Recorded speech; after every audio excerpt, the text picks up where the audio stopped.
किया था, ठीक है, लेक्चर नंबर 6 में, और मैंने उसको दो तरह से आपको करने का तरीक़ेकार बता दिया था। एक फार्मूला 1 था, दूसरा फार्मूला 2 था। मैंने आपसे कहा था कि आप उसको किसी भी फार्मूले के ज़रिए कर सकते हैं जब एग्जाम में वो फाइंड करने के लिए आए। और एक डी मॉर्गन्स लॉ का और उसका एक सवाल भी दिया था आपसे होमवर्क में, ठीक है। अच्छा, आज हम क्या करेंगे बेटा, आज हम इसको इस तरह से सीखेंगे, साइमेट्रिक डिफरेंस के सवाल करेंगे, मगर हम क्या करेंगे, हम सीखेंगे कि अगर एग्जाम में ये प्रूफ डेट के लिए आ जाए, और जब भी ये सवाल सिमेट्रिक डिफरेंस का प्रूफ डेट के लिए आएगा तो आपको पूरा फॉर्मूला दिया जाएगा जो कि ए डेल्टा बी किस चीज के बराबर है, A union B minus A intersection B के, या A minus B union B minus A के। इन दोनों में से कोई एक आपको साइड दी जाएगी, यानी एक मेथड दिया जाएगा, और आपने उसकी लेफ्ट हैंड साइड भी और राइट हैंड साइड को क्या करना होगा, प्रूफ करना होगा। चलिए देखते हैं कैसे, ठीक है ना।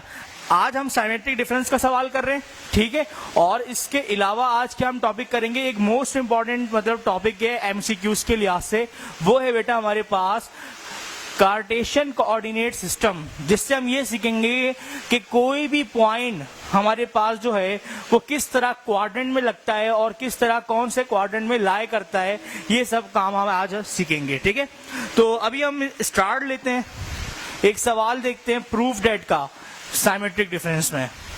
फॉर एग्जाम्पल एक क्वेश्चन हमारे पास, इफ ए मेरे पास बराबर है 1 3 6 के, और फिर मेरे पास इसी तरह एक बी सेट है, और बेटा उसके एलिमेंट्स मेरे पास 2 4 5 6 हैं, ठीक है। और मैं आपसे अगर कहूं इसके अंदर कि प्रूफ डेट, अब की बार फाइंड नहीं करना, गौर करें, एग्जाम में फाइंड के लिए भी आता है और प्रूफ डेट के लिए भी आता है। ज्यादातर मैंने प्रूफ डेट का देखा है, प्रूफ डेट के लिए एग्जाम में ज्यादा आया है, ठीक है ना। लेकिन पहले मैंने आपको कल फाइंड वाला सिखाया, और अब मैं आपको कौन सा सिखा रहा हूं, प्रूफ डेट वाला। तो मैं कहता हूं प्रूफ डेट ए डेल्टा बी बराबर मिलेगा ए यूनियन बी माइनस किसके, ए इंटरसेक्शन बी के। तो जब ये सवाल प्रूफ डेट के लिए आएगा तो मैं यही बात आपसे कह रहा हूं कि उसमें कोई सा भी एक फॉर्मूला पूरा लिखा हुआ आएगा, चाहे वो फॉर्मूला 1 हो या फॉर्मूला 2 हो, पूरा का पूरा लिखा हुआ आएगा। आपने उसकी लेफ्ट हैंड साइड भी सॉल्व करनी होगी और आपने उसकी राइट हैंड साइड भी सॉल्व करनी होगी, ठीक है। और कैसे करेंगे, उसका जो प्रोसीजर है, कॉपी में किस तरह से रिप्रेजेंट करना है, वो पूरा मैं अभी आपको एक सवाल के जरिए सिखा रहा हूं। उसके बाद मैं आपको एक सवाल क्या दूंगा, इसका होमवर्क दूंगा, ठीक है। तो देखिए क्लास क्या करना है, सबसे पहले हमारी प्रेजेंटेशन अच्छी होनी चाहिए, तो हम लिखेंगे इसमें गिवन क्या है। गिवन मतलब गिवन सेट्स क्या है हमारे भाई। गिवन सेट, इसके अंदर एक ए का सेट नजर आ रहा है हमारे पास, कितना बेटा, हमारे पास 1 3 और 6, दोनों सेट टेबुलर फॉर्म में ही है, मसले की बात ही नहीं। फिर है बी का सेट 2 4 5 और 6, ठीक है। एक ए का सेट गिवन है, एक बी का सेट गिवन है। अब हमें इसके अंदर बेटा फाइंड नहीं करना, प्रूफ करना है। प्रूफ लिखूंगा मैं, प्रूफ का मतलब साबित क्या करना है, साबित ये करना है कि ए डेल्टा बी मेरे पास बराबर मिलना चाहिए ए यूनियन बी माइनस किसके, ए इंटरसेक्शन बी के, ठीक। और अब इसको किस तरीके से प्रूफ करेंगे देखते हैं भाई। जब भी कोई सवाल प्रूफ डेट का आता है तो हम उसमें लेफ्ट हैंड साइड सॉल्व करते हैं, और कौन सी साइड सॉल्व करते हैं, राइट हैंड साइड। तो ले लेते हैं सबसे पहले taking left hand side, taking LHS left hand side, और लेफ्ट हैंड साइड ए डेल्टा बी है बेटा। ए डेल्टा बी इस बार हमने डायरेक्ट निकालना है। कल की क्लास में मैंने आपको बताया था कि ए डेल्टा बी जो होता है हमारे पास वो डायरेक्ट भी निकलता है, लेकिन डायरेक्ट आप एग्जाम में नहीं करना जब वो फाइंड करने के लिए आए। हाँ, जब प्रूफ डेट के लिए आएगा तो हमने डायरेक्ट निकालना है, उसकी लेफ्ट हैंड साइड सॉल्व करके दिखानी है ना ए डेल्टा बी की, जब हम डायरेक्ट निकाल सकते हैं जब ये प्रूफ डेट के लिए आए। तो देखें अभी हम डायरेक्ट ए डेल्टा बी कैसे निकालेंगे, ठीक है। हम यहाँ लिखेंगे A delta B is equals to, A की जगह ए का सेट आएगा। ए का सेट मेरे पास क्या है, इसके अंदर 1 3 6, डेल का ऑपरेटर, बी की जगह बी का सेट आएगा 2 4 5 6, ठीक है बेटा। और फिर हम इसमें क्या करेंगे, डेल के अंदर क्या होता है डेल्टा में, जब दो सेट के दरमियान अगर डेल्टा आ गया तो क्या करते हैं, दोनों के सेम एलिमेंट कैंसिल करते हैं और दोनों की डिफरेंट मिलाकर लिखते हैं तरतीब से। तो दोनों के सेम कैंसिल का मतलब क्या है, इसके अंदर सिर्फ 6 सेम नजर आ रहा है और कुछ भी सेम नजर नहीं आ रहा। जब मैं इनकी तरतीब दूंगा बेटा तो A delta B left hand side के तौर पे फाइंड होता हुआ नजर आएगा। सबसे पहले आता है 1, फिर 2, फिर 3, फिर 4, फिर 5। ये मेरा ए डेल्टा बी सॉल्व हो गया। इसको मैं कंडीशन 1 बोलूंगा, मतलब मेरी लेफ्ट हैंड साइड सॉल्व हो गई। इस वक्त डायरेक्ट कर सकते हैं। जब ये किसके लिए आएगा बेटा, प्रूफ डेट के लिए आएगा, तब आप इसको डायरेक्ट सॉल्व कर सकते हैं। ठीक है, अब लेफ्ट हैंड साइड के तौर पे सॉल्व किया है ना इसको आपने, अब आप इसकी कौन सी साइड लोगे बेटा, टेकिंग राइट हैंड साइड। इसी तरह तो taking RHS, taking right hand side.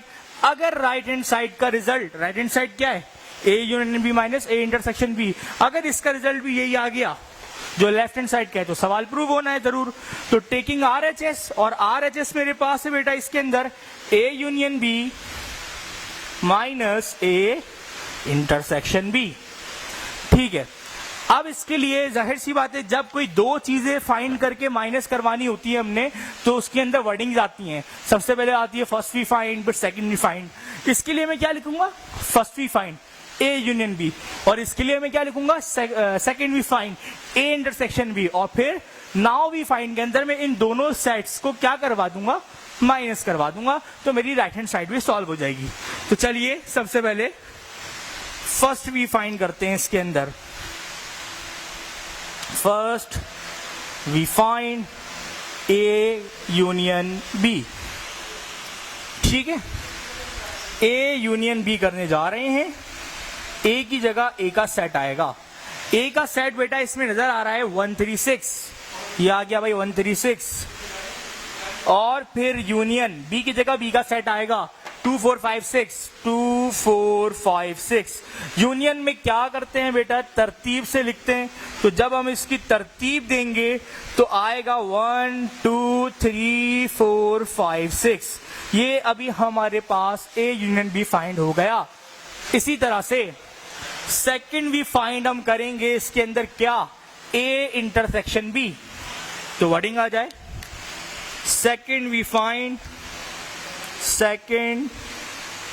Find क्या चीज बेटा, A इंटरसेक्शन B। और A इंटरसेक्शन B का भी तरीकेकार प्रोसीजर यही है। A इंटरसेक्शन B लिखकर A की जगह A का सेट लिख दो, जो कि 136 था। इंटरसेक्शन की जगह इंटरसेक्शन का सिंबल।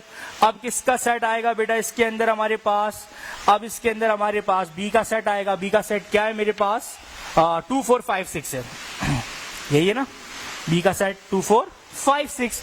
इंटरसेक्शन में क्या होता है, जो दोनों में कॉमन होता है वो लिखते हैं ना। इन दोनों में कॉमन क्या है, इधर भी 6 है और इधर भी 6 है।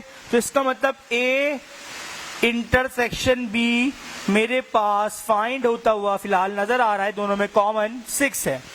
ठीक है, लेकिन अभी तो मैंने इन दोनों चीजों को प्रिपेयर किया है। क्या अब मैं अपनी पूरी राइट हैंड साइड फाइंड कर सकता हूं, यानी इन दोनों को अगर मैं माइनस कराऊंगा तो ओवरऑल मेरी राइट हैंड साइड क्या हो जाएगी, फाइंड। तो मैं लिखूंगा now we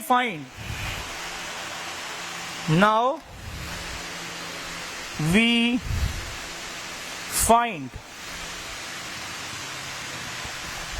A union B minus A intersection B। ठीक है, तो जब मैं इसको फाइंड करूंगा बेटा तो A union B minus A intersection B ही लिखा जाएगा पूरा। जो राइट हैंड साइड है वह वही लिखी जाएगी। क्या थी right hand side, A union B minus A intersection B ना, यही लिखी जाएगी पूरी की पूरी। अब A यूनियन B की जगह A यूनियन B का सेट आ जाएगा, जो कि मैंने फर्स्ट वी फाइंड में निकाला। कितना, 1 2 3 4 5 6, ये आ गया उसका सेट A यूनियन B का 1 2 3 4 5 6। फिर माइनस का ऑपरेटर है, माइनस आ जाएगा। फिर B की जगह किसका सेट आ जाएगा बेटा, B का सेट आ जाएगा। B का सेट क्या है इसके अंदर मेरे पास, A इंटरसेक्शन B का, A यूनियन B का ये आ गया। A इंटरसेक्शन B का सेट आएगा, क्या है मेरे पास, निकाला ना ये intersection B second B find में कितना 6 आ जाएगा बेटा। अच्छा जी, अब ये बताओ इन दोनों में जो सेम होते हैं वो क्या हो जाते हैं माइनस की वजह से कैंसिल। तो इसके अंदर तो 6 सेम है, 6 से 6 क्या हो जाएगा कैंसिल। और मेरे पास इसकी जो राइट हैंड साइड फाइंड हो रही है, मैं यहां लिख देता हूं कहीं जगह बना के, यहां मिटा के लिख देता हूं, कोई मसला नहीं है। B minus A intersection B आ रहा है फाइनली क्या, दोनों में 6 कैंसिल हुआ तो बचा क्या 1 2 3 4 5 और 6। क्योंकि इसके अंदर 6 क्या हो गया कैंसिल, तो ये सिर्फ 5 तक आएगा। ठीक है, अगर हम देखें इसका नाम हम कंडीशन नंबर 2 रख सकते हैं। कंडीशन 1 का रिजल्ट यानी लेफ्ट हैंड साइड का रिजल्ट और राइट हैंड साइड का रिजल्ट बिल्कुल क्या आया हमारे पास सेम, तो इसीलिए हम कहेंगे लेफ्ट हैंड साइड बराबर है बेटा हमारे पास किसके, राइट हैंड साइड के, क्योंकि इक्वेशन 1 बराबर आई है किसके, इक्वेशन 2 के, इसलिए ये सवाल क्या हुआ प्रूव। ठीक है, तो बहुत आसान कंडीशन थी, आप समझ गए होंगे बात कि जब ये सवाल प्रूफ डेट का आता है तो कैसे करते हैं। जब भी सवाल प्रूफ डेट का आता है तो फॉर्मूला लिखा हुआ आता है आपके पास, और उसकी लेफ्ट हैंड साइड को भी सॉल्व करना होता है और राइट हैंड साइड को भी। तो जिस तरीके से मैंने बताया है प्रूफ डेट के लिए सिमेट्रिक डिफरेंस का सवाल, बिल्कुल उसी तरीके से आपने करना होगा एग्जाम में। मैं आपको इसका एक सवाल होमवर्क दे रहा हूं, फॉर्मूला में कोई और सा भी दे सकता हूं, उससे कोई फर्क नहीं पड़ता। ठीक है, तो होमवर्क देखते हैं।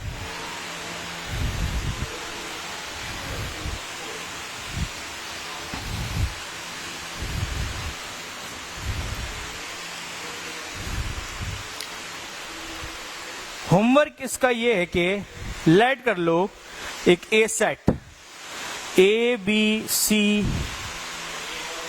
डी ई एलिमेंट्स हैं और एक बी सेट एलिमेंट्स हैं ए डी ई एफ। ठीक है, और इसके अंदर शो डैट ये करना है यानी प्रूव ये करना है कि ए डेल्टा बी बराबर मिलेगा ए माइनस बी का यूनियन, ए माइनस बी का यूनियन बी माइनस ए से बराबर मिलेगा।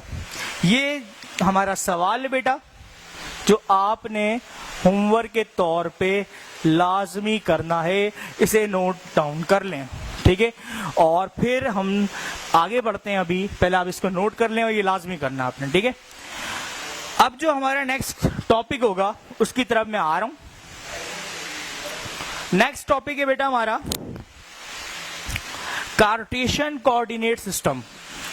ठीक है, इसमें हमने क्या समझना है, इसमें हमने ये समझना है कि हमारे पास के जो ग्राफ के पॉइंट्स होते हैं, अगर मैं आपको कोई ऑर्डर पेयर दे दूं 2,-3, ठीक है, तो वो हमें कैसे पता लगेगा कि कौन से क्वाड्रेंट में लाई कर रहा है, ये चीज हमने सीखनी है। और थोड़ा सा ग्राफ के बारे में जानना है कि ग्राफ में क्वाड्रेंट कैसे सिलेक्ट होते हैं, कितने क्वाड्रेंट होते हैं, ऑर्डर पेयर क्या होता है, उनके नाम क्या होते हैं, ये तमाम बातें अभी हम सीखते हैं। ठीक है, तो क्वेश्चन आपने आई होप नोट डाउन कर लिया होगा। अब मैं इसको मिटा रहा हूं और मैं नेक्स्ट टॉपिक की तरफ आता हूं।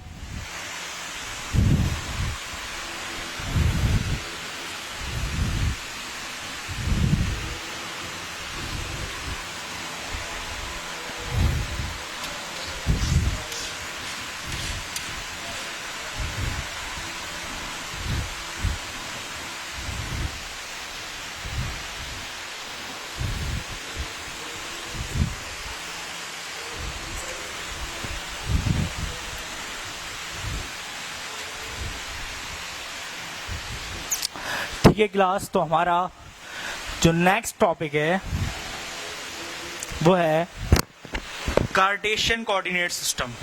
उससे भी पहले ऑर्डर पेयर समझते हैं क्या होते हैं, जरा सा समझते हैं कि ऑर्डर पेयर क्या चीज है, ये समझना पहले बहुत जरूरी है। देखो भाई, ऑर्डर पेयर्स के अंदर हमारे पास क्या होता है, ऑर्डर पेयर हमारे पास इसमें कॉमन ब्रैकेट बनते हैं यानी राउंड ब्रैकेट। इसमें पहला एलिमेंट ए ले लिया मैंने और दूसरा एलिमेंट क्या ले लिया, बी। और हमेशा ये करली ब्रैकेट में नहीं लिखा जाता, ये सेट नहीं है, ये ऑर्डर पेयर है, तो ऑर्डर पेयर हमेशा राउंड ब्रैकेट में लिया जाता है। अब हमेशा याद रखो ऑर्डर पेयर के अंदर जो पहले वाली चीज होती है उसको हम डोमेन बोलते हैं, और बाद वाली जो चीज होती है उसको हम हमेशा क्या बोलते हैं, रेंज। हाँ, यहाँ पे जरूरी नहीं है कि ए कॉमा बी से ही डोमेन और रेंज बोला जाए, एक्स और वाई से भी बोल सकते हैं। जैसे कि अगर मैं एक्स कॉमा वाई बोलूं यहाँ पे, तो ये एक्स डोमेन है और जो इसमें वाई है वो क्या है, रेंज है। लेकिन जब हम एक कोऑर्डिनेट समझेंगे, क्या समझेंगे, कोऑर्डिनेट, तो कोऑर्डिनेट समझने के लिए ये बात बहुत जरूरी है कि कोऑर्डिनेट में ए बी इस्तेमाल नहीं हो सकता, कोऑर्डिनेट में सिर्फ और सिर्फ एक्स और वाई इस्तेमाल होते हैं। हाँ, ये जो एक्स वाई लिखा है और ये वाला जो एक्स वाई लिखा है ये कोऑर्डिनेट ही है, यानी ये वाला जो एक्स वाई लिखा है ये कोऑर्डिनेट ही है आपके पास, लेकिन अभी ये डोमेन और रेंज के लिए भी इस्तेमाल हो सकता है। लेकिन यहां पर कोऑर्डिनेट में इस वाले एक्स को अभी हम एब्सीसा भी बोल सकते हैं, एब्सीसा, और इसको सिर्फ ऑर्डिनेट बोलेंगे। क्या बोलेंगे, ऑर्डिनेट।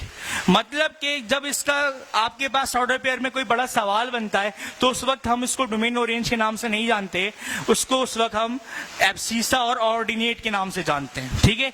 लेकिन इस वक्त ये एक्स वाई डोमेन और रेंज का भी काम कर रहा है, और कह सकते हैं कि ये एब्सीसा और ऑर्डिनेट भी कहलाता है, यानी दोनों नाम हो सकते हैं। अब एक बात, क्या फर्क है इसके अंदर, फर्क कैसे समझ में आएगा भाई? देखो, ए कॉमा बी को आप एब्सीसा और ऑर्डिनेट नहीं बोल सकते, ए कॉमा बी को आप एब्सीसा और ऑर्डिनेट नहीं बोल सकते, इसको आप क्या बोलेंगे, डोमेन और रेंज ही बोलेंगे, ठीक है, जो ऑर्डर पेयर में आएगा। लेकिन अगर एक्स वाई आ गया तो आप डोमेन रेंज भी बोल सकते हैं, और दूसरा क्या बोला है मैंने, एब्सीसा और ऑर्डिनेट भी बोल सकते हैं, और इस पूरे सिस्टम को हम कोऑर्डिनेट बोलते हैं, ठीक है ना। तो ये बात आपने इसमें याद रखनी है। अब एक बात और समझते हैं इसके अंदर, वो ये कार्टेशियन कोऑर्डिनेट सिस्टम क्या होता है। कोऑर्डिनेट का वर्ड आ रहा है इसके अंदर, कार्टेशियन कोऑर्डिनेट सिस्टम, ठीक है, कार्टेशियन कोऑर्डिनेट सिस्टम। हमारे पास इसमें पहले ग्राफ समझते हैं, कि नॉर्मली लोगों ने ग्राफ देखा होगा, मगर हो सकता है कुछ ज्यादा इसके बारे में ना पता हो, क्योंकि लास्ट टाइम 8th क्लास में देखा होता है, ठीक है। तो भाई आपके पास जो ग्राफ होता है उसमें हमारे पास 4 एक्सिस होते हैं। सबसे पहला ऊपर वाला जो एक्सिस है हम उसको पॉजिटिव वाई एक्सिस बोलते हैं, ठीक है ना, जो ऊपर का वर्टिकल पॉजिटिव रीजन है, और जो हॉरिजॉन्टल रीजन है सीधे हाथ पे इसको हम बोल रहे हैं positive X axis, positive X axis, ठीक है। इसी तरीके से अब ये सीधे हाथ का पॉजिटिव एक्स एक्सिस है हॉरिजॉन्टल पे, तो उल्टे हाथ का कौन हो जाएगा बेटा, नेगेटिव एक्स एक्सिस हो जाएगा। और अगर ये वर्टिकल में ऊपर पॉजिटिव वाई एक्सिस है अपवर्ड में, तो डाउनवर्ड में क्या हो जाएगा, नेगेटिव वाई एक्सिस हो जाएगा। अब इसके अंदर जब भी ग्राफ के अंदर बहुत सारे देखना, अगर रियल में देखोगे ग्राफ, तो बॉक्सेस होते हैं, उन बॉक्सेस को हम तरतीब से यूनिट्स बनाते हैं अपने काउंट करने के लिए। तो फर्ज कर लो अगर मैं पॉजिटिव एक्स की तरफ जा रहा हूं तो ये 1 unit, 2 unit, 3 unit, 4 unit, 5 unit, 6 unit, अपनी मर्जी है जितने भी नंबर ले लें, ठीक है।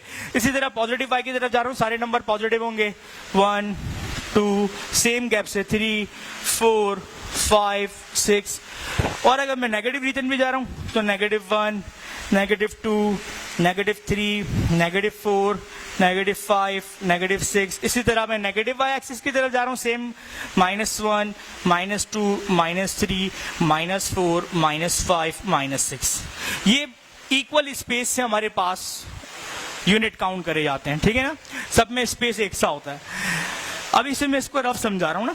अब एक बात इसमें समझने वाली है, समझने वाली ये कि बेटा ये आपके पास अगर ग्राफ है तो इस ग्राफ के अंदर 4 हिस्से हैं। क्वार्टर का नाम सुना है ना, क्वार्टर। जो क्वार्टर होता है बेटा हमारे पास, क्वार्टर से मुराद ये होता है कि आप बात कर रहे हो चौथाई हिस्से की, ठीक है ना, मतलब उसमें से 4 हिस्से हैं तो उसके एक हिस्से की बात कर रहे हो। जैसे कि फॉर एग्जाम्पल 1 kg है, 1 kg के जब 4 हिस्से करूंगा तो 250, 250, 250, 250 ग्राम, ठीक है ना, 250 ग्राम 250 ग्राम 250 ग्राम 250 ग्राम 4 टाइम, ठीक है। अब वो आप 250 ग्राम को वैसे क्या बोल देते हो, 1 पाव बोल देते हो, और फिर जो आपके पास 500 ग्राम होता है उसको आप हाफ केजी बोल देते हो, फिर आपके पास जब 750 ग्राम होता है तो आप उसको 3 पाव बोल देते हो, ठीक है ना। लेकिन अगर जो 250 ग्राम है उसको आप क्या बोलते हो बेटा, 1 पाव बोलते हो। यहां पर मेरे पास पूरा एक ग्राफ है, उसका जो एक हिस्सा है उसको हम क्वार्टर बोलेंगे, ठीक है ना। अक्सर रेस्टोरेंट पे जाते हैं ना ब्रोस्ट वगैरह लेने के लिए, वहां बोलते हैं भाई 1 क्वार्टर दे दो, तो क्वार्टर का मतलब आपके पास क्या है, एक हिस्सा, ठीक है ना। तो ये क्वार्टर है, इस क्वार्टर के अंदर 4 हिस्से हैं। ये फर्स्ट क्वार्टर है इसका, ये सेकंड क्वार्टर है, ये थर्ड क्वार्टर है और ये फोर्थ क्वार्टर है। लेकिन इसको हम यहाँ पे नाम दे रहे क्वाड्रेंट का, उसी से ड्राइव है, ठीक है।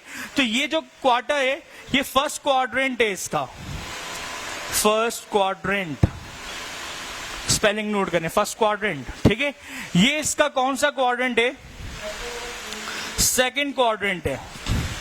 ये इसका कौन सा क्वाड्रेंट है बेटा, थर्ड क्वाड्रेंट है। और ये इसका क्वाड्रेंट कौन सा है, आखिरी फोर्थ क्वाड्रेंट है। देखो क्वाड्रेंट समझ में कैसे आते हैं, ये चलते हैं हमेशा एंटी क्लॉकवाइज। क्लॉक कैसे चलती है, यूं चलती है क्लॉक, ठीक है। ये एंटी क्लॉक चलते हैं, इसको हटा दो, ये कैसा वाइज चलते हैं, एंटी क्लॉकवाइज। देखो ये फर्स्ट पे आया, फिर ये घूम के यहाँ सेकंड पे आया, फिर ये थर्ड पे आया, और ये किस पे आ गया, फोर्थ पर। तो याद रखें क्वाड्रेंट का सिस्टम कैसे याद रखना होगा, हमेशा स्टार्ट से एंटी क्लॉकवाइज चलता है, यानी क्लॉक का opposite. First quadrant, second quadrant, third quadrant और फोर्थ क्वाड्रेंट, ठीक है। तो ऐसे आपने याद रखना होगा कि 4 क्वाड्रेंट होते हैं। ये सब समझाने का मकसद क्या है, देखो भाई अगर मैं आपको एक पॉइंट देता हूं और मैं आपसे बोलता हूं एक पॉइंट है 2,5, मैं आपसे बोलता हूं एक पॉइंट है आपके पास 2,5, वो कौन से क्वाड्रेंट में लाई कर रहा है, तो आप कैसे पहचानोगे। मिसाल के तौर पे एक क्वाड्रेंट है 2,5, ठीक है ना, इसमें ये डोमेन है और ये रेंज है, एक तरह से ये एक्स वाई है। अब इसमें ए बी का जिक्र नहीं है भाई, ये एक्स वाई है, क्योंकि मैंने एक्स एक्सिस और वाई एक्सिस का जिक्र किया है ना, तो पहला वाला पॉइंट हमेशा एक्स होगा, दूसरा वाला पॉइंट हमेशा वाई होगा। कह सकते हैं एक एब्सिसा होगा और एक क्या होगा, ऑर्डिनेट होगा, और पूरा सिस्टम मेरे पास क्या होगा, कोऑर्डिनेट होगा, ठीक है। अब हमारे पास इसके अंदर 2,5 हम कैसे पहचानेंगे कि कौन से क्वाड्रेंट में क्या कर रहा है, लाई कर रहा है, ठीक है। तो निशानी लगाई हुई है, ये एक्स है, कॉमे से पहले वाला, 5 कॉमे के बाद वाला जो है वो वाई। भाई दोनों पॉजिटिव है कि नहीं, 2 भी पॉजिटिव है और इसके अंदर का 5 भी पॉजिटिव है। ये बताओ 2 यूनिट कहां पे होगा, कौन से एक्सिस पे होगा, ये रहा पॉजिटिव 2 यूनिट, क्योंकि ये पॉजिटिव एक्स एक्सिस है तो ये 2 यूनिट यहां होगा, और उसका 5 यूनिट वाई का पॉजिटिव है, तो वाई तो ऊपर की तरफ जा रहा है, तो हम 2 से 5 यूनिट अबव जाएंगे। ये पॉइंट यहां पे कहीं लाई करेगा, ये इसका 2 होगा और इसका 5 होगा। इस पॉइंट का नाम मैं रख सकता हूं बेटा क्या, 2,5। क्या पॉइंट, क्या नाम रख सकता हूं इस पॉइंट का, जो मैंने यहाँ डॉट में लगाया है ये पॉइंट, इसका नाम मैं रख सकता हूं 2,5। क्यों, क्योंकि ये पॉजिटिव एक्स एक्सिस का 2 यूनिट है और वाई एक्सिस में 5 यूनिट ऊपर की तरफ जा रहा है, तो इस पॉइंट का नाम रख सकते हैं इस जगह पर 2,5। अभी सिर्फ आपने ये नहीं सीखना कि पॉइंट लगाते कैसे हैं, अभी आपने सिर्फ यहाँ पे ये सीखना है कि ये पॉइंट कौन से क्वाड्रेंट में लाई कर रहा है। आपका आंसर क्या होगा अगर मैं आपसे पूछूं कौन से क्वाड्रेंट में लाई कर रहा है, आपका आंसर होना चाहिए फर्स्ट क्वाड्रेंट, क्योंकि देखें ये जो पॉइंट मैंने लगाया अंदाजन ये फर्स्ट क्वाड्रेंट के अंदर लगा, तो इसलिए हमारा जो आंसर होगा क्या होगा कि ये पॉइंट फर्स्ट क्वाड्रेंट में लाई करेगा, ठीक है। और पॉइंट मैं आपको देता हूं, या फिर यहाँ पे एक सवाल बना लेता हूं। पहले आप एक काम करें बेटा, ये क्वाड्रेंट के जो नाम लिखे ना, फर्स्ट सेकंड थर्ड फोर्थ, पूरा अपनी कॉपी पे वीडियो को पॉज करके बना लें, ठीक है। मैं इसी के अंदर अब मिटाकर सिखाने वाला हूं आपको, ठीक है ना। जब तक कि मैं मिटा रहा हूं आप इसको बना ले पूरा।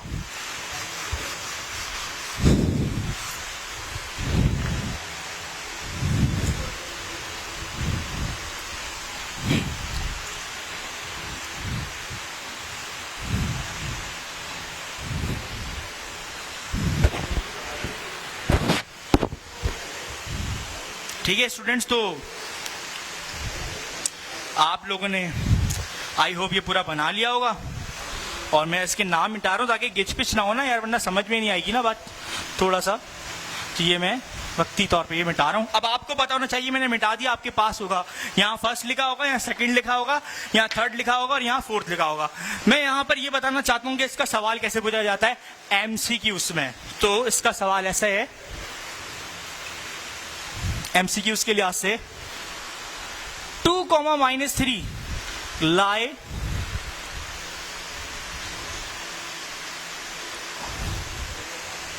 on dash quadrant। ये एमसीक्यूज है, फिल इन द ब्लैंक्स है। अब एमसीक्यूज बोला है तो ऑप्शन भी देने पड़ेंगे मुझे। फर्स्ट क्वाड्रेंट, सेकेंड, थर्ड या फोर्थ। ठीक है, कैसे बताओगे बेटा? 2, -3 है। 2, -3 का मतलब ये है कि x पॉजिटिव है और y कैसा है? नेगेटिव है। इसका मतलब पॉजिटिव x एक्सिस का 2 यूनिट ये रहा, ठीक है, और y यूनिट नेगेटिव है, लेकिन y की वैल्यू 3 नेगेटिव है, मतलब 3 नेगेटिव है, तो 3 यूनिट बिलो जाना पड़ेगा, अबव नहीं जाना पड़ेगा। इस 2 से, जो कि पॉजिटिव x एक्सिस का 2 है, उससे हमें 3 यूनिट नीचे जाना है। यहां कहीं इसका पॉइंट लगेगा अंदाजन, बस इतना समझ में आ रहा है कि ये पॉइंट कौन से क्वाड्रेंट में लाई करेगा। बताओ इस क्वाड्रेंट को क्या बोलते हैं बेटा? इस क्वाड्रेंट को क्या बोलते हैं? फर्स्ट, सेकंड, थर्ड, और ये कौन सा क्वाड्रेंट है? फोर्थ। तो आपका आंसर होगा ये पॉइंट कौन से क्वाड्रेंट में लाई कर रहा है? फोर्थ क्वाड्रेंट में। तो आप यहां पे बोलेंगे फोर्थ। ठीक है, फोर्थ क्वाड्रेंट हो गया। इसी तरह से दूसरा भी बना सकता हूं, दोनों ही माइनस के ले लेता हूं। -2, -4 लाई ऑन डैश क्वाड्रेंट। बताओ भाई कौन से क्वाड्रेंट में लाई करेगा? अगर आपको आता है पहले ही आंसर लिख लो। दोनों नेगेटिव हैं। कौन सा ऐसा आपके पास क्वाड्रेंट होता है जिसमें x भी नेगेटिव होता है और y भी नेगेटिव होता है? x भी नेगेटिव होता है, y भी नेगेटिव होता है, ये क्वाड्रेंट होगा थर्ड। ठीक है, जहां पर x और y दोनों नेगेटिव होते हैं। क्या पॉइंट है? -2, -4 ना। देखो -2 x एक्सिस का है, क्योंकि पहला वाला x होता है और दूसरा वाला y होता है, और दोनों ही माइनस के हैं। तो नेगेटिव x का 2 ये रहा, और -4 बिलो जाना पड़ेगा इस -2 से। यहां कहीं इसका अगर अंदाजन लगाऊं तो पॉइंट लगेगा, लेकिन ये कौन से क्वाड्रेंट में लग रहा है सिर्फ इतना बताना आपने। इस क्वाड्रेंट को क्या बोलते हैं? फर्स्ट, सेकंड, थर्ड बोलते हैं ना। तो इसका आंसर कौन सा क्वाड्रेंट होगा? Third quadrant. बस इस तरह आपने एमसीक्यू डील करने होंगे, ठीक है ना, थर्ड क्वाड्रेंट। इसी तरीके से अगर मैं बोलूं -6, 7 या छोटा ले लेते हैं number, -1, 3 lie on dash quadrant. कौन से क्वाड्रेंट में लाई करेगा? -1, 3 है, -1, 3 है, नेगेटिव x है, पॉजिटिव y है, सही है ना। नेगेटिव x एक्सिस कहाँ है? ये रहा। पॉजिटिव y ऊपर है, ये रहा। मेरा ख्याल है सेकंड होगा, ये तो मैं अंदाजन पकड़ रहा हूं यहां से। नेगेटिव x और पॉजिटिव y, ये रीजन आ रहा है ये वाला सेकंड का। अब मैं लगा के दिखाता हूं। -1 x एक्सिस का नेगेटिव ये रहा, और 3 यूनिट अबव जाना है, ये आ गया। मैं 3 यूनिट अबव, ये पॉइंट होगा। कौन से क्वाड्रेंट में लगा? ये लगा आपके पास सेकंड क्वाड्रेंट में। इस क्वाड्रेंट का नाम सेकंड है ना भाई, तो इसका आंसर क्या होगा? सेकंड क्वाड्रेंट होगा। ठीक है, तो आई होप यहां तक बात क्लियर हो रही होगी, ठीक है। और अगर नहीं भी हो रही तो कभी हम मिलेंगे, ऐसा तो नहीं है पूरे साल इस पे पढ़ेंगे, मैं जब क्लियर करूंगा। अगर अभी हो रही है तो बहुत अच्छी बात है, ठीक है। अच्छा जी, अब हमारे पास जो है एक एग्जाम्पल और लेते हैं। मैं आपसे पूछता हूं, ये तीसरी हो गई और ये चौथी MCQs. 3, 2 lie in dash quadrant, ठीक है। कौन से क्वाड्रेंट में लाई करेगा? 3, 2। दोनों ही पॉजिटिव हैं। ये वाला x भी पॉजिटिव है, ये वाला y भी पॉजिटिव है। मतलब कौन सा ऐसा क्वाड्रेंट है जहां x की वैल्यूज भी पॉजिटिव होती है और y की वैल्यू भी पॉजिटिव होती है? कौन सा क्वाड्रेंट होता है? फर्स्ट देखिए, तमाम x की वैल्यू भी पॉजिटिव है, y की वैल्यू भी पॉजिटिव है, इस क्वाड्रेंट में लाई करेगा, ठीक है। 3,2, ये रहा 3 और ये रहा 2, पुराना मिटा रहा हूं, 3 पे 2, ये रहा x का 3 और 2 यूनिट अबव पॉजिटिव, तो यहां कहीं क्या करेगा? ये लाई करेगा। कौन सा क्वाड्रेंट होता है ये? फर्स्ट, सेकंड, थर्ड, और इसको क्या बोलते थे वैसे? फोर्थ, ऐसा ही था ना भाई। तो इसके लिए आंसर हो जाएगा फर्स्ट क्वाड्रेंट। तो आई होप यहां तक की तो बात क्लियर हो रही होगी। अब एक छोटी सी बात और समझ लें, वो ये, इसको कॉपी करने में मिटा रहा हूं।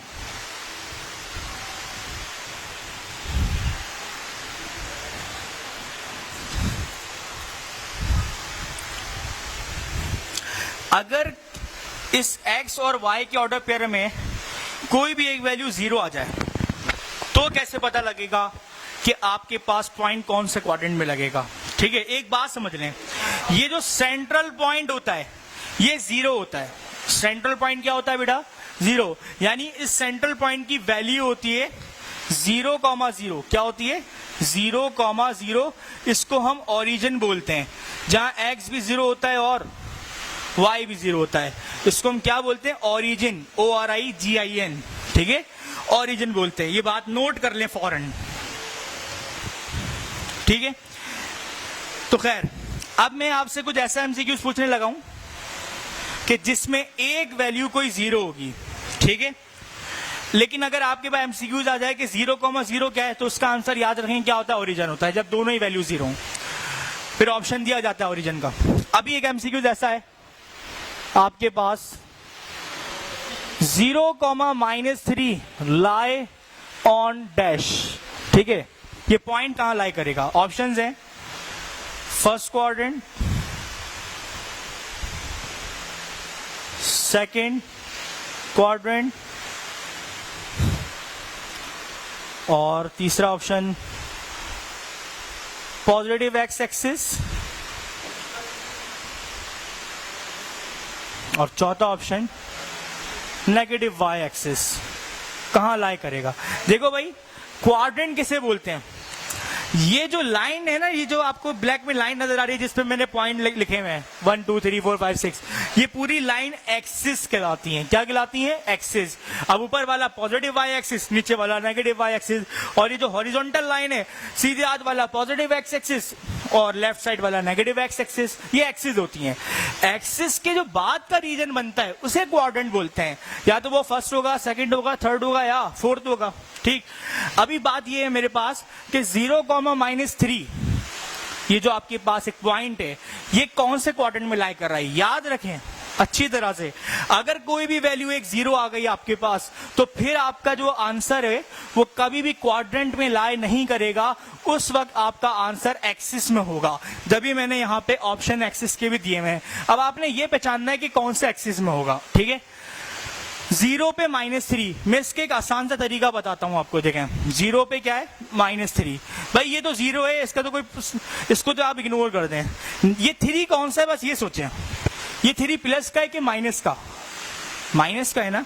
तो पहले वाली वैल्यू x होती है, ये आपको पता है, दूसरी वाली वैल्यू y होती है, मगर ये y है किसका? माइनस का। बस इसका आंसर नेगेटिव y एक्सिस होगा। क्या होगा इसका आंसर? नेगेटिव y एक्सिस, ठीक है। और इसी तरीके से मैं आपको एक और सवाल की प्रैक्टिस कराता हूं, आप कुछ समझें इस बात को कि कौन सा एक्सिस होगा। एक्सिस कब होता है? जब कोई भी एक वैल्यू 0 आ जाए तब। कहीं पे भी, इस तरफ भी आ सकती है 0, इस तरफ भी आ सकती है। फिलहाल ये देखें, 2,0 लाई ऑन डैश, ठीक है। अब ऑप्शन है positive X axis, negative Y axis और नेगेटिव एक्स एक्सिस, और क्या हो सकता है? Positive Y axis. कौन सा एक्सिस पे लाई करेगा ये? 2,0। देखें भाई, ये x किसका है? प्लस का, और ये y की वैल्यू 0, वैल्यू आपके पास 0 है, ठीक है। तो आपके पास पॉजिटिव x यहाँ पे नजर आ रहा है, y कुछ भी नजर नहीं आ रहा है, तो y 0 है। बस जो वैल्यू आपको नजर आ रही है किसकी? x की नजर आ रही है ना, 2, और है भी 2 किसका, ये पहचानना है आपने। ये 2 प्लस का है और कॉमे से पहले वाली वैल्यू x होती है, तो ये प्लस x गिवन है, इसका मतलब पॉजिटिव x एक्सिस होगा। इस तरह पहचानना होगा, ठीक है। अब जैसे इसका क्या होगा, ऐसी मैं आमतौर पे समझा रहा हूं, -3,5 या -3,0। भाई ये x है, ये y है, ये तो बात फिक्स है ना, कॉमे से पहले वाला x होता है, कॉमे के बाद वाला y। अगर मैं इसको x लिखूंगा तो कौन सा x है, माइनस का, y तो बिल्कुल नहीं है, y क्या है, बिल्कुल मेरा 0, तो आंसर बनेगा बस नेगेटिव x एक्सिस। और वही ऑप्शन आपने ढूंढ के लगा देना है इसके ऑप्शंस में, एमसीक्यूज में, ठीक है। अब जैसे ये आपके पास फॉर एग्जांपल 2,0, अब ये 2 क्या है, x है, किसका x है, प्लस का, y तो बिल्कुल भी नहीं है, तो बस आंसर बनेगा पॉजिटिव x एक्सिस। बस इस तरह से इसके ऑप्शंस होंगे, ठीक है। तो आई होप यहां तक आपको क्लियर हुआ होगा। अगर नहीं हुआ करे, 1-2 बार वीडियो को दोबारा रिप्ले करके देख लिया करें, और कार्टेशियन वाला टॉपिक तो खास तौर पे देखें, ठीक है ना, ये थोड़ा सा न्यू है आप लोगों के लिए। अब मैंने इससे पहले शायद आपको एक सवाल होमवर्क दे दिया है, ठीक है। तो फिलहाल आज आप एक ही होमवर्क करें, एक सवाल। नेक्स्ट क्लास के अंदर इंशाल्लाह जो है हम आगे थोड़ा सा ज्यादा पढ़ेंगे, और होमवर्क में मैं तो 1 हफ्ते का ज्यादा दूंगा, तो आप यहीं तक रखते हैं, ठीक है क्लास।